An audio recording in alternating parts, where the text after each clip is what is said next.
Hello students, आप सभी का स्वागत है रेडॉक्स रिएक्शन की क्लास में।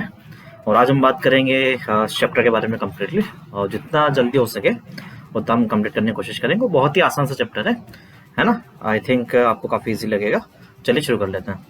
तो शुरुआत करते हैं हम यहाँ पर। बेसिकली सीधी सी बात, रेडॉक्स रिएक्शन होती क्या है। तो हम बोलेंगे सीधी सी बात ऐसा है कि रेडॉक्स दो शब्दों से मिलकर बना है बेसिकली। और आप कहेंगे भी सीधी सी बात ऐसा है कि इसके अंदर आपके पास ऐसा है कि रेडॉक्स का मतलब होता है रिडक्शन प्लस ऑक्सीडेशन, है ना। तो एक ऐसी रिएक्शन जिसके अंदर रिडक्शन और ऑक्सीडेशन दोनों ही होते हैं साइमल्टेनियसली, उसको हम रेडॉक्स रिएक्शन बोलते हैं। तो हम बोलेंगे ऐसा कि it is defined as the chemical reaction in which reduction and oxidation takes place simultaneously is called redox reaction, है ना। तो आप ऐसा कि तीन डेफिनेशन है जो आपको उचित लगे, जो अच्छी लगे, आप वो यूज कर सकते हैं डेफिनेटली। बेसिकली अगर मैं कहूं तो आप ऐसा सेकंड वाले को प्रेफर कीजिएगा। दो reaction which involve oxidation and reduction both simultaneously are known as oxidation reduction और रेडॉक्स रिएक्शन। ठीक है, नेक्स्ट हम बात करते हैं भी ऐसा कि यहाँ पर एक बहुत ही इंपॉर्टेंट चीज आती है, वो आती है ऑक्सीडेशन स्टेट। ऑक्सीडेशन स्टेट अगर बात की जाए तो क्या होता है, तो मेरे पास ऐसा किसी भी एलिमेंट के ऊपर या एटम के ऊपर जो चार्ज प्रेजेंट होता है जब वो कंबाइंड स्टेट में हो, उसको हम क्या बोलते हैं, उसकी ऑक्सीडेशन स्टेट बोलते हैं। तो सीधी सी बात ऐसा कि अगर इसकी डेफिनेशन कहा जाए तो आप बोलते हैं ऐसा कि hypothetical charge present on an atom in its combined state, in its combined, है ना। तो हम क्या बोलेंगे कि किसी भी आपके पास ऐसा है कि एटम के ऊपर हाइपोथेटिकल चार्ज जो प्रेजेंट होता है उसके कंबाइंड स्टेट में, उसको हम क्या बोलते हैं बेसिकली ऑक्सीडेशन स्टेट बोलते हैं। तो hypothetical charge present on an atom in its combined state, है ना। तो सीधी सी बात ऐसा है कि ये आपके पास जो कॉन्सेप्ट है, आपके पास ऐसा है कि ऑक्सीडेशन स्टेट ये काफी सिमिलर है वैलेंसी के साथ, है ना। पर सीधी सी बात ऐसा है कि यहाँ पर हम बात करेंगे तो ऐसा कंबाइंड स्टेट में किसी भी एलिमेंट पर आने वाले जो चार्ज होता है, हाइपोथेटिकल चार्ज होता है, उसको हम क्या बोलते हैं, उसके ऑक्सीडेशन स्टेट बोलते हैं। जैसे कि एग्जाम्पल हम लेते हैं HCl। अब देखा जाए तो ये आपके पास एक मॉलिक्यूल है और मॉलिक्यूल इलेक्ट्रिकली न्यूट्रल होता है। मैंने कहा बिल्कुल सही बात है। तो जब आपके पास ऐसा है कि इसका फॉर्मेशन हुआ है या फिर जो कंबाइंड स्टेट जो आपके पास हाइड्रोजन और क्लोरीन की जो आ रही है, जिसको हम हाइड्रोक्लोरिक एसिड या हाइड्रोजन क्लोराइड कहा करते हैं, यहाँ पर हम बोलेंगे भी ऐसा हाइड्रोजन के ऊपर +1 चार्ज आ रहा हो, क्लोरीन के ऊपर -1 चार्ज आ रहा हो। ये +1 और -1 जो चार्ज यहाँ पर आ रहे हैं, इनको हम क्या बोलेंगे, रेस्पेक्टिव एलिमेंट्स की या एटम की ऑक्सीडेशन स्टेट कहेंगे, है ना। तो सीधी सी बात ऐसा है कि आप बस यहाँ पर एक और चीज हम कह सकते हैं भी ऐसा कि हाइड्रोजन ने एक इलेक्ट्रॉन लूज किया होगा और क्लोरीन ने वो इलेक्ट्रॉन क्या किया होगा, गेन किया होगा। तो यहाँ पर लॉस ऑफ इलेक्ट्रॉन भी हो रहा है और गेन ऑफ इलेक्ट्रॉन भी हो रहा है आपके पास ऐसा। तो यहाँ पर +1 और -1 स्टेट यहाँ पर आपके पास आ रही है। कुछ इंपॉर्टेंट पॉइंट्स हैं जो ऑक्सीडेशन नंबर से रिलेटेड है, मेरे हिसाब से उसके ऊपर हमको थोड़ी सी बात यहाँ पर करनी चाहिए। और अगर यहाँ पर बात की जाए तो आप बोलेंगे भी सीधी सी बात ऐसा है कि आपके पास electronegativity values of no two elements are same. सीधी सी बात ऐसा है किन्हीं भी दो एलिमेंट्स के ऊपर बात करेंगे तो उनकी इलेक्ट्रोनेगेटिव वैल्यू जो होती है, इलेक्ट्रोनेगेटिविटी की जो वैल्यू होती है पॉइलिंग स्केल के ऊपर जो हम बात करते हैं, वो सेम नहीं हो सकती।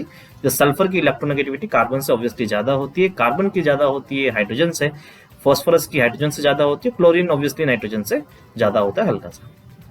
ठीक है, तो आपके पास ऐसा है कि किसी भी कंपाउंड के अंदर आपके पास बात की जाए तो इलेक्ट्रोनेगेटिविटी जो आपके पास दो एलिमेंट्स की आ रही है वो आपके पास है कि सेम नहीं हो सकती, है ना। आपके पास सेम एलिमेंट है तो बिल्कुल डेफिनेटली वो सेम होगा, पर ऐसा दो अलग अलग एलिमेंट्स के ऊपर बात करेंगे तो आपके पास उनकी इलेक्ट्रोनेगेटिविटी की वैल्यू डिफरेंट होगी। मैंने कहा चलो ठीक है।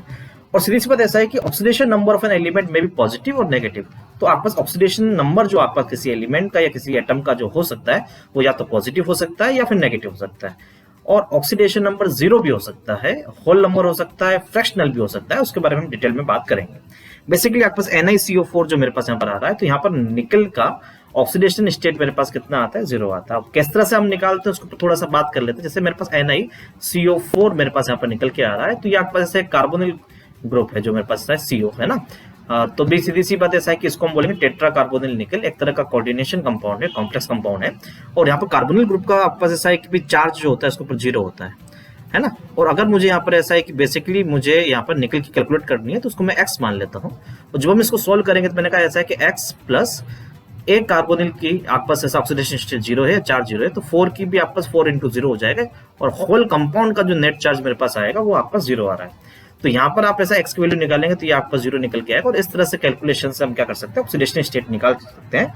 और इस बारे में हमने ऐसा है कि पीरियोडिक क्लासिफिकेशन वाले चैप्टर के अंदर भी डिस्कस किया कि किस तरह से हम ऑक्सीडेशन नंबर कैलकुलेट करते हैं।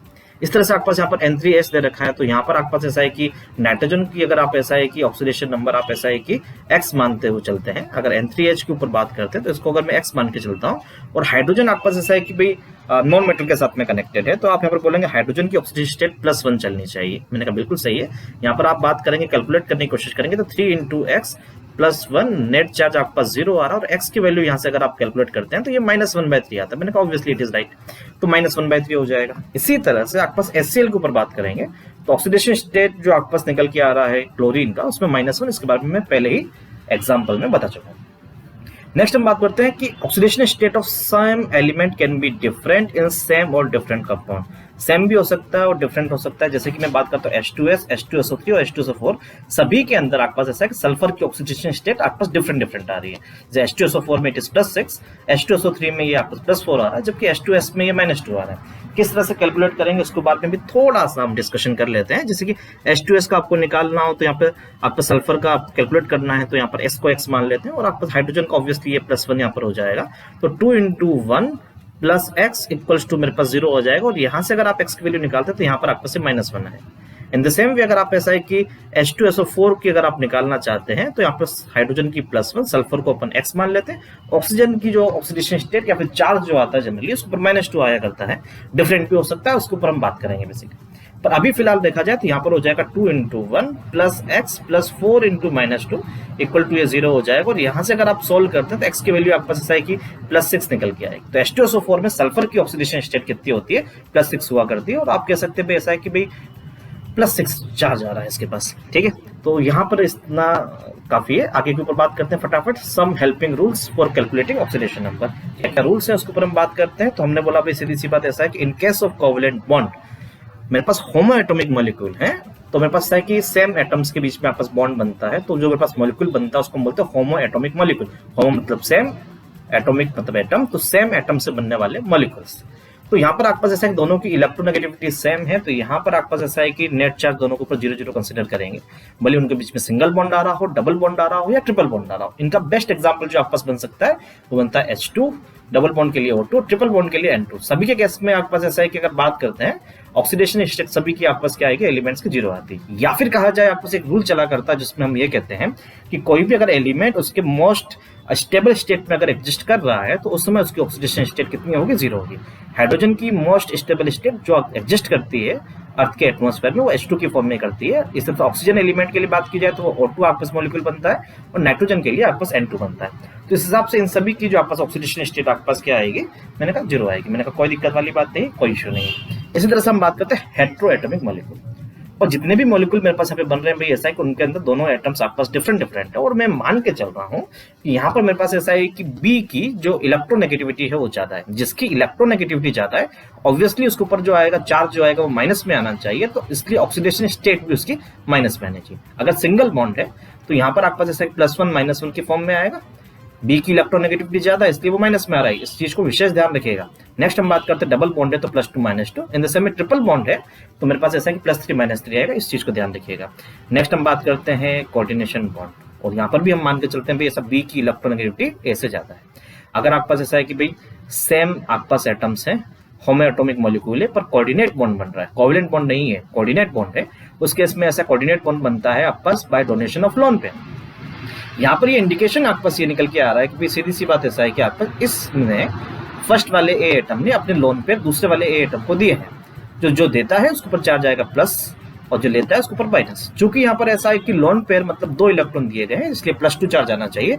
2 इलेक्ट्रॉन ए ने गेन किए हैं तो आप यहाँ पर बोलेंगे सर ऐसा है कि -2 चार्ज यहाँ पर आएगा। इन द सेम वे आपके पास ऐसा है कि बी के बीच में सेम +2 -2 का कॉन्सेप्ट चलेगा। जबकि ए और बी के बीच में बात की जाए तो आप बी ज्यादा इलेक्ट्रोनेगेटिव है तो वो हमेशा क्या करेगा, यहाँ पर बात की जाए तो वो गेन करेगा, तो आपका ऐसा उसने गेन किया तो उसके ऊपर माइनस में आएगा और ए के ऊपर प्लस में आएगा। समझ में आ रही बात, इसे ध्यान रखिएगा।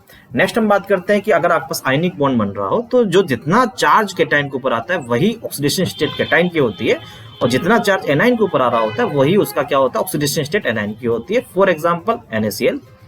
अब मेरे पास सीधी सी बात ऐसा NaCl को अगर आप डिसोसिएट करेंगे तो Na प्लस और Cl माइनस आएगा।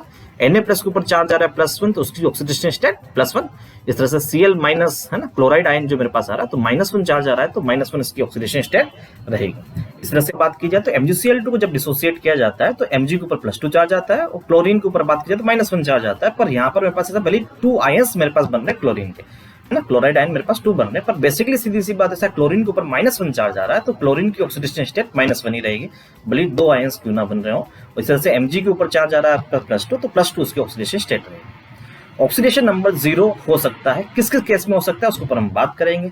पहला केस मेरे पास आता है oxidation number of N element in its free state is 0। जैसा कि मैं बात कर चुका हूं कि कोई एलिमेंट अपने फ्री स्टेट में या स्टेबल स्टेट में अगर एग्जिस्ट कर रहा है उसमें उसकी ऑक्सीडेशन स्टेट क्या होती है, 0 होती है। सोडियम Na की फॉर्म में एग्जिस्ट करता है, Cu की फॉर्म में आपके पास एग्जिस्ट करता है। इसी तरह से आपके पास ऐसा है कि आयोडीन, क्लोरीन, ऑक्सीजन एटसेट्रा आपके पास ऐसा। इसी तरह से हम बात करते हैं, सीधी सी बात ऐसा है कि जिस तरह से आपके पास H2 के अंदर हाइड्रोजन की 0 होगी, O2 के अंदर ऑक्सीजन की, है ना, तो यहाँ पर Cl2 के अंदर आपके पास Cl की 0 होगी, वो आप समझ सकते हैं। Oxidation number of the atoms present in homo atomic molecule is 0। Obviously ये सेम कॉन्सेप्ट है। आपके पास ऐसा है कि आप कह सकते हैं कि होमो एटॉमिक मॉलिक्यूल से हमने ये चीज देखी भी है, भले उसमें वो 2 एटम से बन रहे हो, 3 एटम से बन रहे हो, 4 एटम से बन रहे हो, भले 8 एटम से बन रहे हो, उस केस में क्योंकि वो उनकी स्टेबल स्टेट है ना। सल्फर आपके पास एसिड की फॉर्म में एग्जिस्ट करता है, फास्फोरस P4 की फॉर्म में एग्जिस्ट करता है। तो इन सभी की अगर आपके पास होमो एटॉमिक मॉलिक्यूल्स हैं तो उनके इसमें आपके पास ऐसा है कि ऑक्सीडेशन नंबर एटम का 0 है। इसी तरह से हम बात करते हैं किसकी, मैंने कहा सर ऐसा है कि डायमंड के ऊपर बात कर लेते हैं, या फिर सीधी सी बात ऐसा एलोट्रोपिक फॉर्म्स अगर बेसिकली समझा जाए तो एलोट्रोप्स के ऊपर बात हो रही है। जब एलोट्रोप्स के ऊपर आप बात करते हैं तो आप बोलते हैं भाई ऐसा है कि मेरे पास कार्बन के वेरियस एलोट्रोप्स जो कि एग्जिस्ट करते हैं, डायमंड, ग्रेफाइट, और आपके पास ऐसा है कि बकमिस्टन, फुलरेन, कोक वगैरह बहुत सारे आपके पास एलोट्रोप्स हैं। पर अगर आप ऐसा है कि जितने भी अगर एक एलिमेंट के जितने भी अगर आपके पास ऐसा एलोट्रोपिक फॉर्म्स होती है उनकी ऑक्सीडेशन स्टेट भी 0 होती है। इस चीज को विशेष ध्यान रखिएगा। सल्फर जो एग्जिस्ट करता है तो मोनोक्लिनिक और रोम्बिक फॉर्म जो आपके पास ऐसा है कि क्रिस्टल आपके पास एग्जिस्ट करते हैं सल्फर के, तो ये आपके पास एलोट्रोपिक फॉर्म है सल्फर की, तो इनकी भी ऑक्सीडेशन स्टेट 0 हुआ करती है।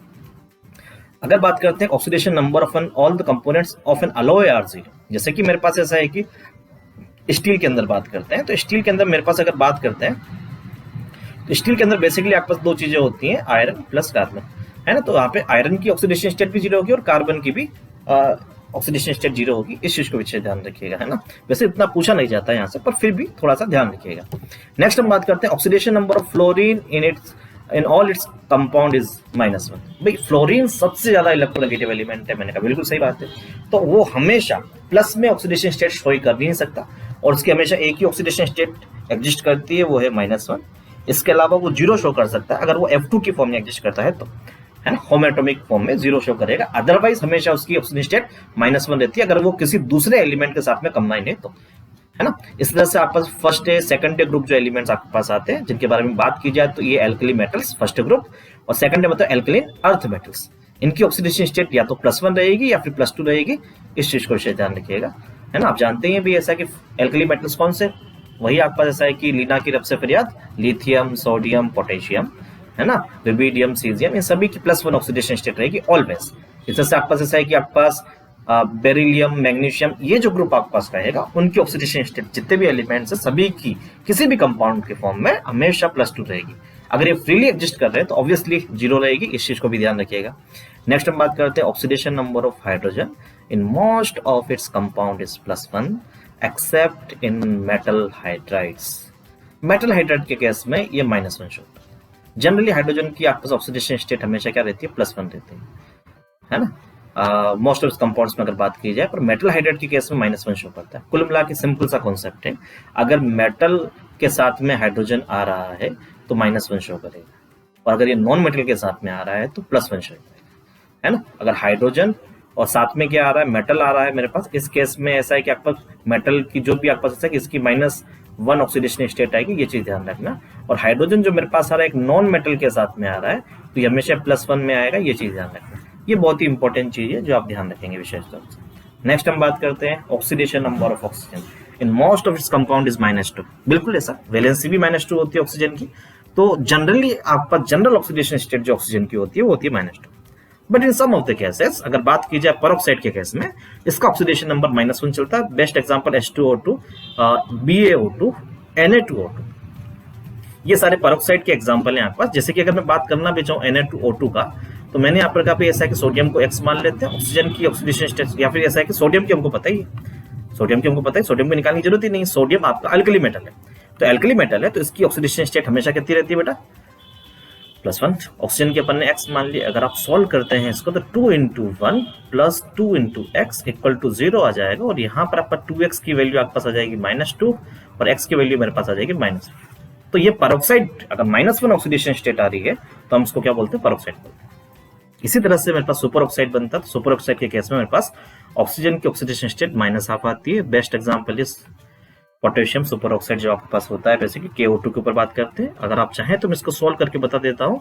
पोटेशियम की +1 होती है, भाई मेटल है आपके पास, अल्कली मेटल +1 शो करता है हमेशा, रूल नंबर 6 जो आपके पास लिखा हुआ उसके अकॉर्डिंग। ऑक्सीजन की आपके पास होती है हमेशा बेटा -2 होनी चाहिए। पर यहाँ पर जब हम इसको सोल्व करने की बात करेंगे तो हम ऐसा कि मुझे यहाँ पर ऑक्सीजन की कैलकुलेट करनी है, तो कैलकुलेट करनी है तो मैं इसका कितना अज्यूम करूंगा बेटा, मैं यहाँ पे इसको कैलकुलेट अज्यूम करूंगा x। सॉल्व जब हम करेंगे इसके लिए तो 1 + 2 × x = मेरे पास 0 आ जाएगा, 2x की वैल्यू मेरे पास -1 हो जाएगी और x की वैल्यू मेरे पास आ जाएगी -1/2। This is the best answer. तो सुपर ऑक्साइड के केस में आपके पास -1/2 ऑक्सीडेशन स्टेट चला करती है। नेक्स्ट अगर बात करते हैं तो ओजोनाइट के केस में आपके पास इसी तरह से -1/3 चलती है। ये इतना इंपॉर्टेंट नहीं है। ओजोनाइट आयन जो मेरे पास होता है ऑक्सीजन का, O3 - 1 आयन, उसमें -1/3 निकल के आता है। आप चाहें तो इसको सॉल्व कर सकते हैं जिस तरह से हमने सॉल्व किया था। और ऑक्सीजन आपके पास ऐसा है कि भाई ऐसा है कि अगर इससे ज्यादा इलेक्ट्रोनेगेटिव एलिमेंट के साथ में जुड़ता है, ऑक्सीजन के अलावा अगर बात की जाए कंपेरिजन में, तो इससे ज्यादा इलेक्ट्रोनेगेटिव एलिमेंट एक ही हमारे पास जिसका नाम है फ्लोरीन। तो अगर ये फ्लोरीन के साथ में कंबाइन होता है तो ये प्लस में ऑक्सीडेशन स्टेट शो करेगा, क्योंकि इसकी इलेक्ट्रोनेगेटिविटी कम हो गई। किससे कम हो गई, मैंने कहा फ्लोरीन से कम, है ना। तो फ्लोरीन तो -1 शो करता ही करता है फिक्स, तो यहाँ पर ये -1 इसका -1, तो इसको बैलेंस करने -1 -2 को बैलेंस करने के लिए इसको +2 चार्ज आना चाहिए। या फिर आप चाहते हैं सीधी सी बात ऐसा है कि मैं इसको सोल्व करके आपको बताऊं, तो इसको अपन ऑक्सीजन को x मान लेते हैं, फ्लोरीन की -1 तो यहाँ पर आपके पास हो जाएगा भाई बेसिकली आपके पास ऐसा है कि भाई x -1 = 0 और x की वैल्यू आपके पास +2 आ जाएगी। तो +2 ऑक्सीडेशन स्टेट आपके पास आती है। इस तरह से O2F2 जिसको हम बोलते हैं डाइऑक्सीजन डाइफ्लोराइड, इसमें ऑक्सीजन की +1 ऑक्सीडेशन स्टेट आती है। आप चाहें तो मैं इसको भी करके बता देता हूँ। ऑक्सीजन की x मान लेंगे, फ्लोरीन की हमेशा -1 होती ही है, 2x -2 = 0 हो जाएगा और x की वैल्यू यहाँ पर +1 आ जाएगी। It is very easy concept you can say, है ना। इसी तरह से आपका ऐसा है कि oxidation number of mono atomic ion is equal to 4% on ion. इस बात के बारे में हम पहले भी डिस्कस कर चुके हैं। अगर मेरे पास कोई एक आयन पड़ा हुआ हो, मोनो एटॉमिक आयन हो, उस केस में जितना उसके ऊपर चार्ज आ रहा है वही उसकी ऑक्सीडेशन नंबर हुआ करता है। गेट माय पॉइंट, ठीक है। चलिए नेक्स्ट पे चलते हैं फटाफट।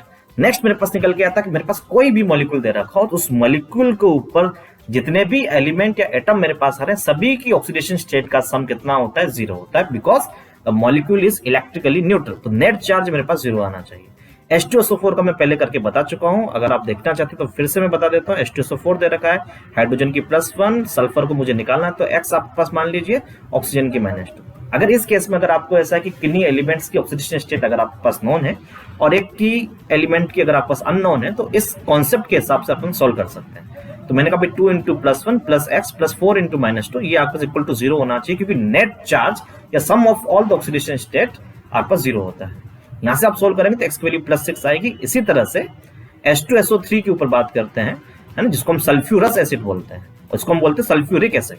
याद रखिएगा नेमिंग के कॉन्सेप्ट के हिसाब से जिसके पीछे एक लगता है सल्फ्यूरिक, तो वहां पर आपके पास ऑक्सीडेशन स्टेट अधिक होगी, एक अधिक, ध्यान रखना। तो आपके पास सल्फ्यूरिक एसिड में +6 ऑक्सीडेशन स्टेट है और सल्फ्यूरस एसिड में अस आता है, तो ऑक्सीडेशन स्टेट आपके पास ऐसा है वो मैक्सिमम नहीं है, वो आपके पास कम है। ऑब्वियसली इस कॉन्सेप्ट का ध्यान रखना, इसको भी आप कैलकुलेट कर सकते हैं इजीली। x मान लेंगे सेम टू सेम, आपके पास कॉन्सेप्ट वही है। H2SO3 सल्फर को x मान लिया, हाइड्रोजन की +1, ऑक्सीजन की -2, 2 × 1 + x 3 × -2 = 0 और यहाँ पर x की वैल्यू आपके पास 4 आ गई। Gate my point. Charge present on the ion, है ना, दिस इज एक्चुअली अगर बात की जाए तो यहाँ पर मेरे पास सीधी सी बात ऐसा है कि चार्ज लिखा हुआ है ना, तो द एल्जेब्रिक सम मेरे पास ऐसा है कि भाई अगर मेरे पास कोई पॉलीएटॉमिक आयन है और उसके अंदर मेरे पास सीधी सी बात कुछ एलिमेंट्स मेरे पास आ रहे हैं, एटम्स मेरे पास आ रहे हैं, जैसे कि सल्फर और ऑक्सीजन मेरे पास यहाँ पर आ रहा है SO4 2- आयन के अंदर। तो मेरे पास ऐसा है कि जितने भी मेरे पास एटम्स आ रहे हैं उन सभी की ऑक्सीडेशन स्टेट का सम चार्ज ऑन आयन के बराबर होगा। जैसे कि मेरे पास यहाँ पर लिखा हुआ है ना, SO4 2-, तो मैंने बोला सल्फर को निकालना है तो मुझे इसका x मान लेते हैं, ऑक्सीजन की होती है -2, तो x + 4 × -2 = हो जाएगा मेरे पास -2, तो यहाँ पर हो जाएगा x - 8 = -2 और यहाँ मेरे पास हो जाएगा x = हो जाएगा +6। तो बेसिक सा कॉन्सेप्ट ये है कि भाई ऐसा है कि मेरे पास पॉली एटॉमिक आयन के केस में जितने भी मेरे पास उसके अंदर एटम्स आ रहे हैं उन सभी की ऑक्सीडेशन स्टेट का सम चार्ज और आयन के इक्वल होगा, है ना, क्योंकि आपके पास ऐसा एक आयन जो है मेरे पास उसके ऊपर वो न्यूट्रल तो होता नहीं है, तो जितना चार्ज आ रहा है वो सभी एटम्स के ऑक्सीडेशन स्टेट के सम के इक्वल होगा। जैसे SCO3- है, यहाँ पर अगर आपको कैलकुलेट करना हो तो आप किस तरह से कैलकुलेट करेंगे, तो आप बोलेंगे हाइड्रोजन का +1, कार्बन का x मान लेते हैं, ऑक्सीजन का -2, सॉल्व करेंगे तो 1 + x + 3 × -2 = -1, यहाँ पर मेरे पास हो जाएगा x और ये -6 + 1 -5 = -1 और यहाँ से x की वैल्यू जो मेरे पास आएगी वो आएगी +1। तो आप देख सकते हैं ये सीधी सी बात ऐसा है कि यहाँ पर ये रूल सही तरीके से एप्लीकेबल हो रहा है। अब हम बात करते हैं इन कॉम्प्लेक्स कंपाउंड्स, है ना।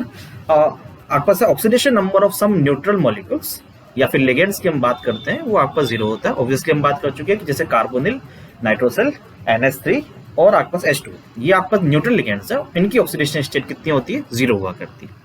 इसी तरह से हम बात करते हैं कि एप्लीकेशन क्या होता है ऑक्सीडेशन स्टेट का, तो हमें स्ट्रेंथ ऑफ एसिड को कैलकुलेट करने के लिए हम इसका यूज कर सकते हैं। तो strength of acid is directly proportional to oxidation number और बेस जो होता है inversely proportional to the oxidation number होता है। जैसे कि मेरे पास यहाँ पर ऐसा है कि कुछ एसिड दे रखे हैं, मुझे इनकी एसिडिक स्ट्रेंथ कंपेयर करनी है, जैसे HClO, HClO2, HClO3 and HClO4। तो क्लोरस एसिड है आपके पास, क्लोरीन के जो एसिड आपके पास बनते हैं, तो hypochlorous acid, chlorous acid, chloric acid and perchloric acid यहाँ पर इस तरह से दे रखा है। सभी के अंदर आप जैसा क्लोरीन जो कि सेंट्रल एटम है उसकी ऑक्सीडेशन स्टेट निकालेंगे तो आपके पास ऐसा कि HClO की जैसे अगर आप कैलकुलेट करने की कोशिश करते हैं तो आप बोलेंगे भी ऐसा है कि हाइड्रोजन की +1 और क्लोरीन की x और ऑक्सीजन की -2 और यहाँ से आपके पास आएगा 1 + x - 2 = 0 और x की वैल्यू जो आपके पास यहाँ पर निकल कर आएगी वो आएगी +1। मैंने कहा चलो ठीक है। इसी तरह से आप ऐसा HClO2, HClO3, HClO4 का कैलकुलेट कर सकते हैं। चूंकि आपके पास पर क्लोरिक एसिड के अंदर क्लोरीन की ऑक्सीडेशन स्टेट +7 आ रही है तो वो सबसे ज्यादा एसिडिक होगा, है ना। तो यहाँ पर आपके पास HClO4 सबसे ज्यादा एसिडिक, पर क्लोरिक एसिड, फिर क्लोरिक एसिड जो कि HClO3 है, फिर आपके पास क्लोरस एसिड HClO2 और HClO मतलब हाइपोक्लोरस एसिड, ये आपके पास एसिडिक स्ट्रेंथ का ऑर्डर चलेगा। इसी तरह से और एप्लीकेशन के ऊपर बात की जाए तो आपके पास आएगा to determine the oxidising and reducing nature of a substance. तो किसी भी नेचर की भाई कंपाउंड है उसके अंदर आपका उसका नेचर क्या है, वो ऑक्सीडाइजिंग एजेंट की तरह बिहेव करेगा या रिड्यूसिंग एजेंट की तरह बिहेव करेगा, उसके बारे में भी हम बात करते हैं। तो भाई सीधी सी बात ऐसा है कि आपका the effective element in a compound is present in maximum oxidation state then the compound acts as oxidising agent. यहाँ पर कहने का मतलब ऐसा कि किसी कंपाउंड के अंदर कोई एलिमेंट आ रहा है और उसकी ऑक्सीडेशन स्टेट प्लस मतलब मैक्सिमम ऑक्सीडेशन स्टेट को शो कर रहा है। अब सीधी सी बात ऐसा है कि भाई उसका उससे ज्यादा ऑक्सीडेशन स्टेट हो नहीं सकता। जैसे KMnO4 के अंदर हम बात करते हैं, है ना, तो यहाँ पर +7 ऑक्सीडेशन स्टेट आ रही है, तो +7 से हो सकता है बेसिकली इसकी मैक्सिमम ऑक्सीडेशन स्टेट है। अगर ये किसी रिएक्शन में पार्टिसिपेट करता है तो रिएक्शन के बाद +7 की ऑक्सीडेशन स्टेट हो सकता है +6 हो जाए, +5 हो जाए, +3 हो जाए, +2 हो जाए और या फिर 0 हो जाए, ये पॉसिबिलिटीज है। तो सीधी सी बात ऐसा इंक्रीमेंट तो होने से ना हमेशा क्या होगा, डिक्रीमेंट ही होगा।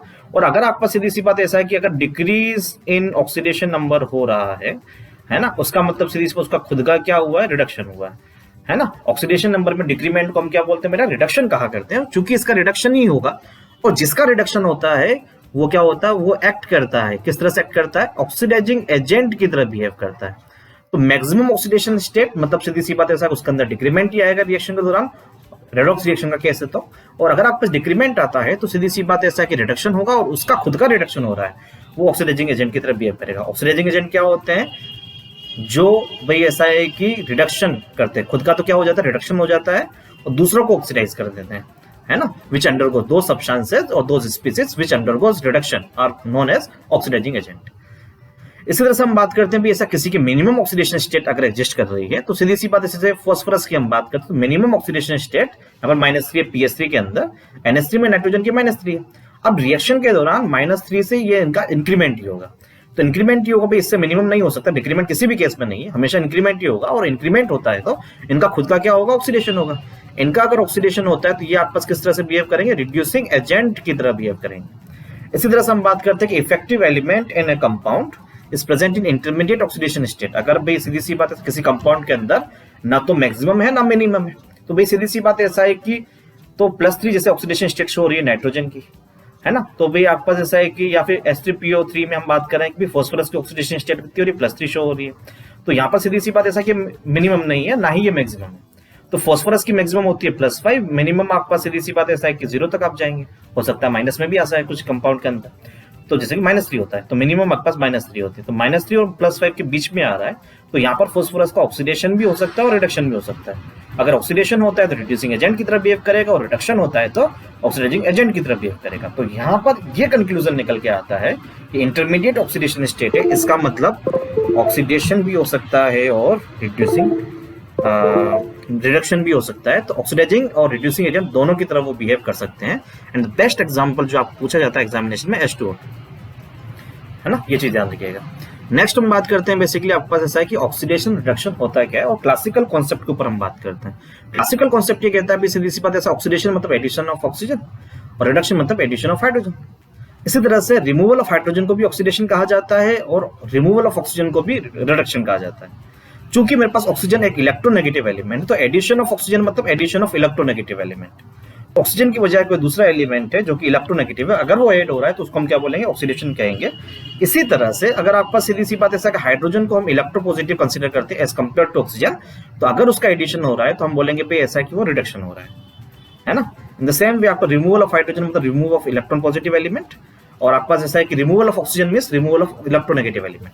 तो ऑक्सीजन का मतलब सीधी सी बात ऐसा है कि आप बोलेंगे इलेक्ट्रो नेगेटिव से आप कंसिडरेशन में लीजिएगा, और हाइड्रोजन को हमेशा ऐसा है इलेक्ट्रो पॉजिटिव लीजिएगा, और उस कॉन्सेप्ट के हिसाब से हम बात करते थे।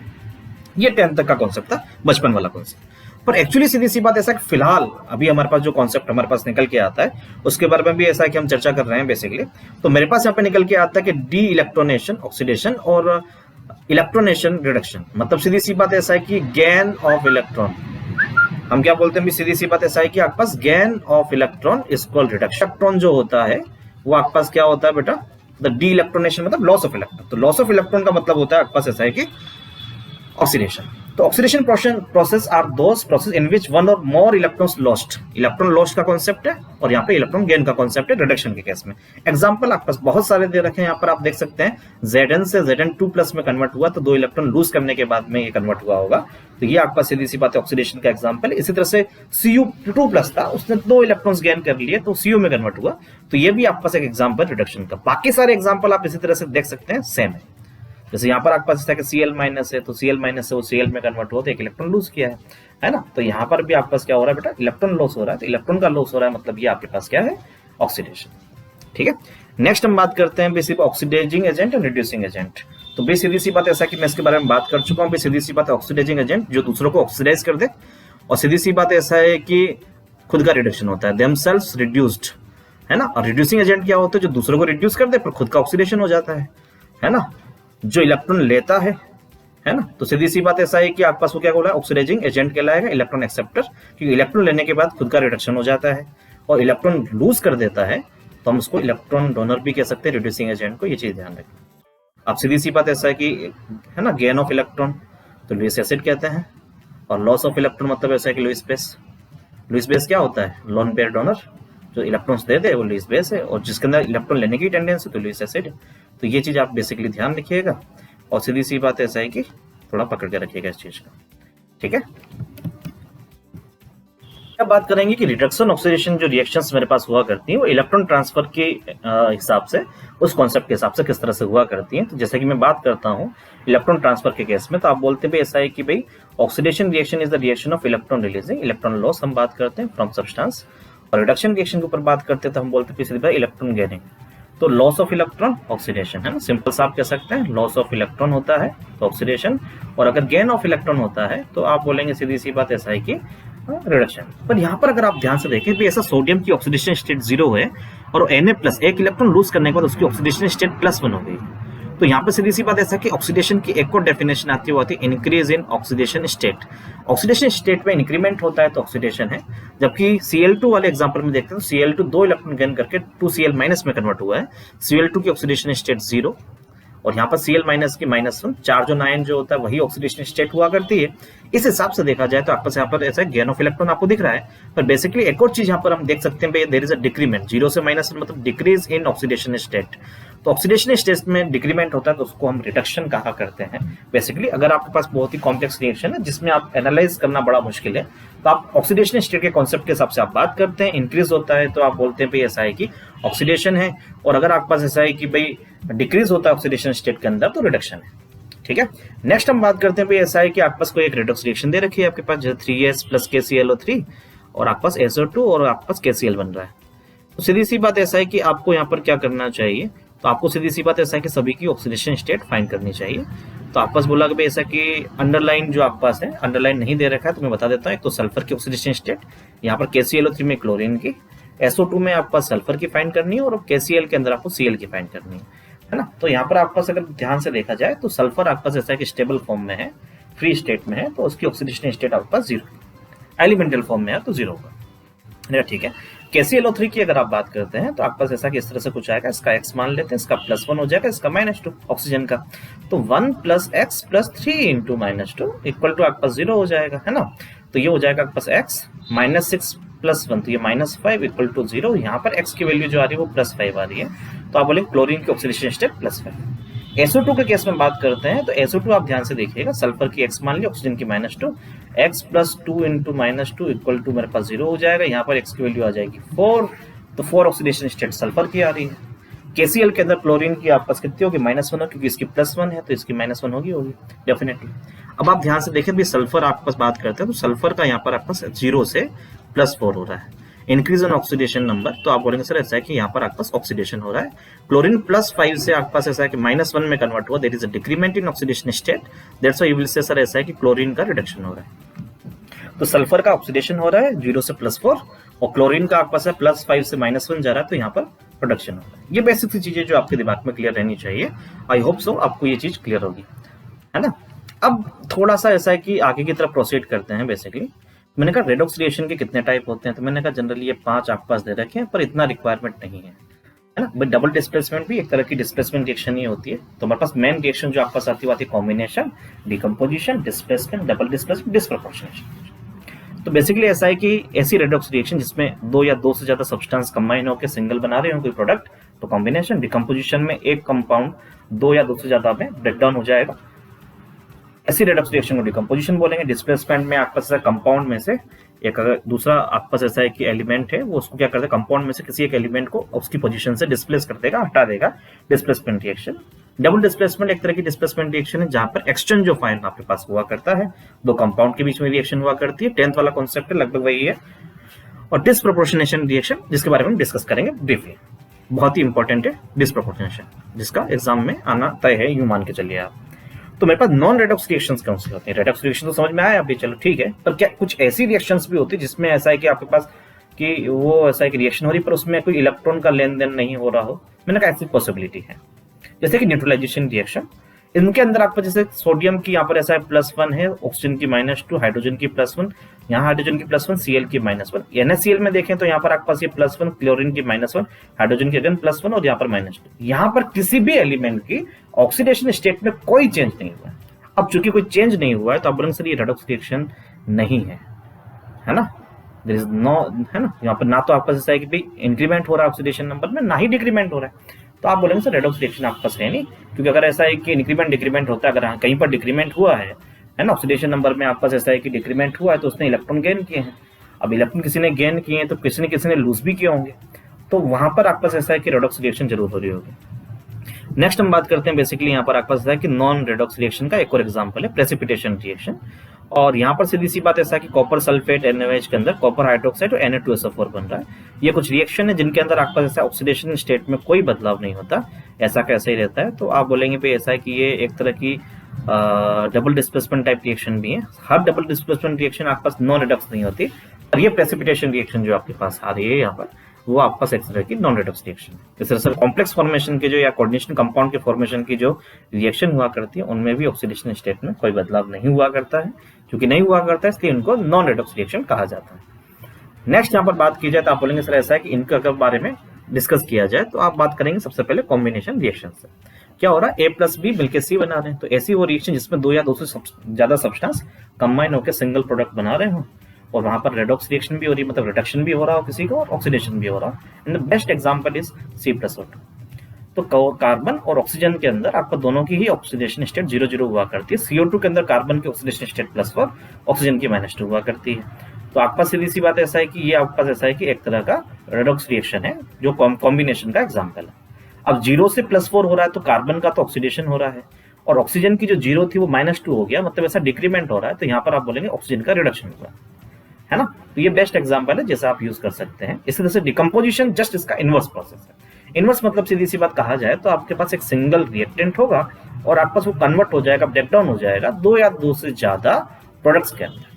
इस केस में अगर आप बात करते हैं कि अगर ऐसा ऑक्सीडेशन रिडक्शन दोनों हो रहा हो, जैसे H2 के अंदर हम बात करते हैं, हाइड्रोजन की ऑक्सीडेशन स्टेट +1 और ऑक्सीजन की -2 हुआ करती है, तो यहाँ पर आपके पास +1 से 0 हो रहा है, इसका मतलब ऐसा है कि रिडक्शन हुआ है, और -2 से 0 हुआ है मतलब ऐसा है कि ऑक्सीडेशन हुआ है ना।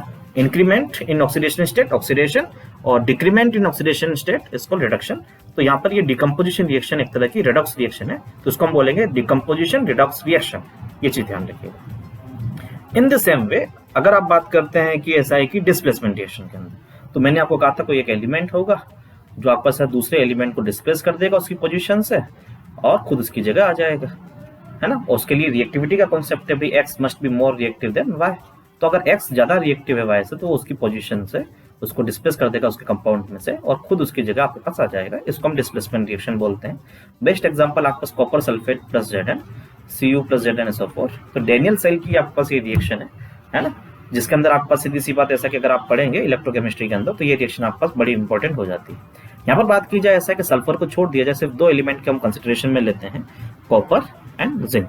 कॉपर की ऑक्सीडेशन स्टेट कॉपर सल्फेट के अंदर +2 है और जिंक की 0 है, क्योंकि वो फ्री स्टेट में है तो 0 होगी उसकी ऑब्वियसली। जब आपके पास ऐसा है कि भाई डिस्प्लेसमेंट रिएक्शन आपके पास हो जाती है तो जिंक कॉपर की जगह आ जाएगा ऑब्वियसली, और आपके पास ऐसा है कि भाई कॉपर को वो डिस्प्लेस कर देगा, तो कॉपर जो बनेगा वो फ्री स्टेट में आ गया, अब तो उसकी ऑक्सीडेशन स्टेट 0 हो जाएगी, और जिंक की कितनी होगी +2। तो जिंक का भी ऐसा है कि आपके पास यहाँ पर क्या हो रहा है, ऑक्सीडेशन हो रहा है, जबकि आप ऐसा कॉपर के ऊपर बात करेंगे तो कॉपर का यहाँ पर बेटा क्या हो रहा है, रिडक्शन हो रहा है। तो ये थोड़ी सी इंपॉर्टेंट चीजें हैं जो आपके दिमाग में क्लियर होनी चाहिए, और this is the best example for the metal displacement reaction. In case not metal के अंदर भी ऐसा हुआ करता है, तो हमने अभी तक जो पढ़ा है बचपन के अंदर उसके अंदर हमारे पास मेटल डिस्प्लेसमेंट था, पर नॉन मेटल डिस्प्लेसमेंट के बारे में हमारे पास ज्यादा रिएक्शंस थी नहीं। तो आप कौन से भी ऐसा एक चीजें उठा के देख लीजिए, ये सारे आपके पास ऐसा है कि नॉन मेटल डिस्प्लेसमेंट की रेडॉक्स रिएक्शन की आपके पास ऐसा है कि एग्जांपल्स है, और आपके पास जनरली मैक्सिमम रिएक्शन जो होती है नॉन मेटल डिस्प्लेसमेंट की उसमें हाइड्रोजन को हम डिस्प्लेस करते हैं। जैसे सोडियम मेरे पास ऐसा है कि हाइड्रोजन को उसकी पोजीशन से डिस्प्लेस करके हाइड्रोजन एलिमिनेट कर देता है और यहाँ पर आपके पास NaOH बन जाता है। तो हाइड्रोजन आपके पास अपने ऐसा कि less reactive as compare to sodium, that's why it is displaced, है ना। तो इनके बारे में ज्यादा डिटेल के बारे में बात करने की जरूरत नहीं है, आप ऐसा है कि इनकी डेफिनेशन अगर आप हो सके तो, या फिर एक एक एग्जाम्पल मेरे हिसाब से सफिशिएंट रहेगा, ठीक है। नेक्स्ट मेरे पास होता है डिस्प्रोपोर्शनेशन रिएक्शन। डिस्प्रोपोर्शनेशन रिएक्शन क्या होती है, ऐसी कोई रेडॉक्स रिएक्शन जिसके अंदर किसी एक स्पीसीज का ऑक्सीडेशन भी हो और रिडक्शन भी हो। तो किसी एक पर्टिकुलर है ना ऐसी रिएक्शन है ना, तो आप बोलेंगे reaction in which species is oxidized as well as reduced। तो ऑक्सीडेशन भी हो रिडक्शन भी हो, ऐसी रिएक्शन को हम क्या बोलते हैं, डिस्प्रोपोर्शनेशन रिएक्शन कहा करते हैं। मैंने कहा चलो ठीक है। तो यहाँ पर आपका सीधी सी बात ऐसा है कि in a disproportionation reaction an element in an oxidation state is simultaneously oxidised and reduced. समझ में आ रही बात। तो उसी स्पीसीज का ऑक्सीडेशन भी होगा और रिडक्शन भी होगा। आपके पास बेस्ट एग्जांपल आता है H2O2 का डिकम्पोजिशन। H2O2 आपके पास एक तरह का पेरोक्साइड है जिसके अंदर हाइड्रोजन की तो +1 होती है, सबको पता ही, पर ऐसा है कि चूंकि पेरोक्साइड है तो ऑक्सीजन की ऑक्सीडेशन स्टेट -1 होनी चाहिए, है ना। अब जब ऐसा कि इसका डिकम्पोजिशन किया आपने तो ये H2O और O2 में कन्वर्ट हुआ। H2O के अंदर आपके पास ऐसा है कि भाई ऑक्सीजन की ऑक्सीडेशन स्टेट -2 हो गई, पर ऐसा है कि O2 जो आपके पास गैस फॉर्म में निकल रहा है उसकी ऑक्सीडेशन स्टेट कितनी है बेटा, 0 है। तो आप यहाँ पर ऑब्जर्व करते हैं -1 से बेटा ये -2 आपके पास हो रहा है, तो यहाँ पर तो ये हो रहा है बेटा रिडक्शन, और ऑक्सीजन -1 से 0 में हो रहा है तो बेटा यहाँ पर आपके पास ऑक्सीडेशन। तो एक ही स्पीसीज का एक ही एलिमेंट का रिडक्शन भी हो रहा है और ऑक्सीडेशन भी हो रहा है, ऐसी रिएक्शंस को हम क्या बोलते हैं बेटा, डिस्प्रोपोर्शनेशन रिएक्शन बोलते हैं। With example and with definition you must know, आपको याद होना चाहिए, और यही आप एग्जाम में बेटा ऐसा है कि बहुत ही इंपॉर्टेंट रिएक्शन है, आप 100% मान के चलिए ये क्वेश्चन तो आपके पास आ गया है।